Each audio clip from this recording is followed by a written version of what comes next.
Sir ಏನಿಲ್ಲ, ಕೆರಗೋಡು ಹನುಮಾನ್ ಧ್ವಜ ಸಂಬಂಧಪಟ್ಟ ಹಾಗೆ ನಾವೇನು ಸಂಘಟಕರಿದ್ವಿ ಅವ್ರ ಮೇಲೆ ಈ ನಮ್ಮ ಮಂಡ್ಯ ವಿಧಾನಸಭಾ ಕ್ಷೇತ್ರದ ಶಾಸಕರು ಗಣಿಗಾರ ರವಿಕುಮಾರ್ ಅವರ ಒಂದು ಡಿಕ್ಟೇಟರ್ ನೀತಿ, ಡೆಮಾಕ್ರಸಿಯವರು ಅಲ್ಲ ಅಂತ ಅನಿಸುತ್ತೆ ನನಗೆ. ಎಮ್ ಎಲ್ ಎ ಅವ್ರು ನೋಡಿದ್ರೆ ಅವರ ಬೆಂಬಲಿಗರನ್ನು ಕಳಿಸಿ ಶಿವರಾತ್ರಿ ದಿನ ಅಂದರೆ 8ನೇ ತಾರೀಕು ಮಾರ್ಚ್ 8ನೇ ತಾರೀಕು ನೈಟು ನಾವು ಆಂಜನೇಯ ಇದು ಗುಡಿ ಹತ್ರ ದೀಪ ಹಚ್ತಾ ಇರಬೇಕಾದ್ರೆ ನಮ್ಮ ರಾಜೇಶ್ ಇದ್ದಾರೆ ಪಂಚಾಯತಿ ಮೆಂಬರ್ ಅಂತ, ನನ್ನನ್ನು ಒಳಗೊಂಡಂಗೆ ನಮ್ಮ ಎಲ್ಲ ಸಂಘಟಕರ ಮೇಲೆ ಎಮ್ ಎಲ್ ಎ ಬೆಂಬಲಿಗರು ಬಂದು ಅವ್ಯಾಚ ಶಬ್ದಗಳಿಂದ ನಿಂದೆ ಮಾಡಿ ನಮ್ಮನ್ನ ಕೊಲೆ ಮಾಡ್ತೀವಿ ಅಂತೇಳಿ ಕೊಲೆ ಬೆದರಿಕೆ ಹಾಕಿದ್ರು.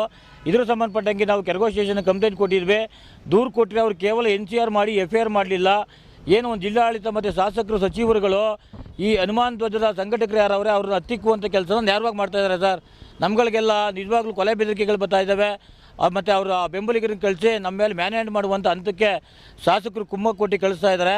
ಆ ಒಂದು ವಿಚಾರ ಸಂಬಂಧಪಟ್ಟಂಗೆ ನೋಡಿ, ನಾವು ಜನವರಿ 3ನೇ ತಾರೀಕು ಅಪ್ಲಿಕೇಶನ್ ಕೊಟ್ಟಿದ್ದೀವಿ ಹನುಮಾನ್ ಧ್ವಜ ಸಂಬಂಧಪಟ್ಟ ಹಾಗೆ. ಆದರೆ ಡಿಸೆಂಬರ್ 29 ಅಂತ ನಾವು ತಿರ್ಚಿದ್ದೀವಿ. ಅಂಥ ದಾಖಲೆಗಳನ್ನೇ ನಾವು ಇದು ಮಾಡಿದ್ದೀವಿ. ಒಂದು ನಮ್ಮ ಕೈಲಿ ಅಧಿಕಾರ ಇದೆ, ನಮ್ಮ ಕೈಲಿ ಸರ್ಕಾರ ಇದೆ, ಶಾಸಕರಿದ್ದಾರೆ, ನೀವೇನು ಮಾಡ್ತೀರಾ, ನಮ್ಮನ್ನ ಏನು ಮಾಡ್ಕೊಳ್ಳೋಕ್ಕಾಗುತ್ತೆ, ನಿಮ್ಮನ್ನ ಹತ್ಯೆ ಮಾಡ್ತೀವಿ ಅಂತ ಹೇಳಿ MLA ಬೆಂಬಲಿಗರು ಬಂದು ನಮ್ಮ ಮೇಲೆ ಹಲ್ಲೆಗೆ ಮುಂದಾದರು. ಅದೆಲ್ಲ ವೀಡಿಯೋ ಕ್ಲಿಪ್ ಇದೆ, ನಿಮ್ಗೆ ಕೊಡ್ತೀವಿ ನಾವು. ಆ ಕಾರಣದಿಂದ ಏನು ಶಾಸಕರು ಡಿಕ್ಟೇಟರ್ ನೀತಿಯಲ್ಲಿ ನಡ್ಕೊತಾ ಇದ್ದಾರೆ, ಇದು ನಾಚಿಕೆಗೇಡಿನ ಸಂಗತಿ. ನಾವು ಹನುಮಾನ್ ಧ್ವಜದ ವಿಚಾರ ಸಂಬಂಧಪಟ್ಟಾಗೆ ಏನು ಹೋರಾಟ ಮಾಡ್ತಾ ಇದ್ದೀವಿ, ಇಲ್ಲಿ ರಾಜಕೀಯ ಪ್ರೇರಿತ ಮಾಡಿ ಅದನ್ನ ರಾಜಕೀಯ ಬೆರೆಸಿ ಈ ಸಂಘಟಕರನ್ನು ಹತ್ತಿಕ್ಕಬೇಕು ಅನ್ನುವಂಥ ಕೆಲಸ ಮಾಡ್ತಾ ಇದ್ದಾರೆ. ನಮ್ಮ ರಾಜೇಶ್ ಅವರು ಇದರ ಸಂಬಂಧಪಟ್ಟಂಗೆ ದೂರು ಕೊಟ್ಟಿದ್ದರು. ಮಾನ್ಯ ಜಿಲ್ಲಾಡಳಿತ, ಕಂದಾಯ ಇಲಾಖೆ ಇರ್ಬೋದು, ಪೊಲೀಸ್ ಇಲಾಖೆ ಇರ್ಬೋದು, ಮತ್ತು ಇನ್ನೆಲ್ಲ ಇಲಾಖೆಗಳನ್ನ ತಮ್ಮ ತಾಳಕ್ಕೆ ತಕ್ಕಂಗೆ ಮಂಡ್ಯ ಶಾಸಕರು ಕೊಡಿಸ್ತಾ ಇದ್ದಾರೆ. ಇಲ್ಲಿ ಶ್ರೀಸಾಮಾನ್ಯಂಗೆ ರಕ್ಷಣೆ ಇಲ್ಲ. ಏನೋ ಒಂದು ಹನುಮಾನ್ ಧ್ವಜ ಸಂಬಂಧಪಟ್ಟಂಗೆ ಯಾರೇ ಧ್ವನಿ ಎತ್ತಿದ್ರು ಅವ್ರುಗಳನ್ನ ಹತ್ತಿಕ್ಕುವಂಥ ಕೆಲಸ ಮತ್ತು ಅವ್ರ ಮೇಲೆ ಅತಿಕ್ರಮ ಮಾಡುವಂಥ ಕೆಲಸ, ಮ್ಯಾನ್ ಹ್ಯಾಂಡ್ ಮಾಡುವಂಥ ಹಂತಕ್ಕೆ ಬತ್ತೈತೆ.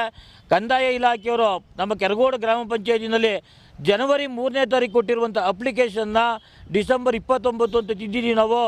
ಎಂಟೇರ್ ನಮ್ಮ ಕೈಲೇ ಆಡಳಿತ ಇದೆ, ನೀವೇನು ಮಾಡೋಕ್ಕಾಗುತ್ತೆ ಅಂತೇಳಿ ಶಾಸಕರು ಬೆಂಬಲಿಗರುಗಳು ಸಿಕ್ತಾಗೆಲ್ಲ ಒಂದು ಕಡೆ ನಮ್ಮನ್ನು ಅವ್ಯಾಚ ಶಬ್ದ ಬೈಯೋದು, ಜೊತೆಗೆ ನ್ಯಾರವಾಗಿ ಬಂದು ನಮ್ಮನ್ನು ಬೈಯೋದು, ಈ ಥರ ಮಾಡ್ತಾಯಿದ್ದಾರೆ. ಇದು ಶಾಸಕರ ನಾಚಿಕೆಗೇಡಿನ ಸಂಗತಿ. ಏಸಿಗೆ ಆಗಬೇಕು ಶಾಸಕರ ನಡವಳಿಕೆಗೆ.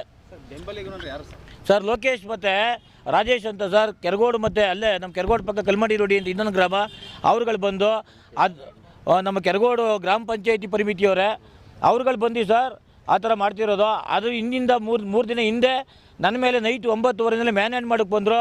ನನಗೇನು ಕಾರಣಾಂತರದಿಂದ ನಾನು ಹೋದೆ. ಪುನಃ ಬೆಳಿಗ್ಗೆ ಹೊತ್ತು ಕೇಳಲಾಗಿ ಎಲ್ಲ ರಾತ್ರಿ ಹೊತ್ತು ಡ್ರಿಂಕ್ಸ್ ಮಾಡ್ತಾರೆ, ಡ್ರಿಂಕ್ಸ್ ಮಾಡಿ ಕಳಿಸೋದು ಶಾಸಕರು. ಅವ್ರು ನಮ್ಮ ಮೇಲೆ ಬಂದು ಜಗಳ ಮಾಡೋಕ್ಕೆ ಬರೋದು, ಈ ಥರ ಆಗಿದೆ. ನಮ್ಮ ರಕ್ಷಣೆ ಇಲ್ಲ, ಅದು ಸಂಬಂಧಪಟ್ಟಂಗೆ ಕಂಪ್ಲೇಂಟ್ ಕೊಡೋಕ್ಕೆ ಬಂದ್ವಿ ಸರ್.